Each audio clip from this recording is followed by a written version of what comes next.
తారతమ్యాలు ఉండవు స్నేహానికి. అప్పుడు చాలా ఉన్నవాళ్ళు అండి, ఇవి లేనులని ఉండదు. క్రైస్తవంలో స్నేహాలు కట అసలే భేదాలు ఉండవట, అసలే భేదాలు ఉండవట. అంటే జక్కయ్యతో స్నేహం చేయడానికి యేసుక్రీస్తు వారి లేదు. ఎవరితో? ఎంత గొప్ప మాట అది! జక్కయ్యతో స్నేహం అంటే గొప్ప. జక్కయ్య ఎటువంటి వాడు? దుర్మార్గుడు. అటువంటి వ్యక్తితో ఎవరు స్నేహం చేయడానికి వెళ్ళారు? దేవుని కుమారుడు, పాపం లేనివాడు దొంగతో స్నేహం చేశాడే. దొంగతో, చివరి క్షణంలో దొంగతో నీవు కూడా నాతో పాటు ఉంటావు అంటే నిజమైన స్నేహితుడు విడువక ప్రేమించును.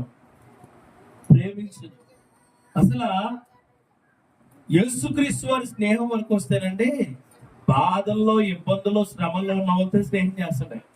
ధనవంతులతో స్నేహం చేయడాను, గర్విష్ఠులతో స్నేహం చేయడాను,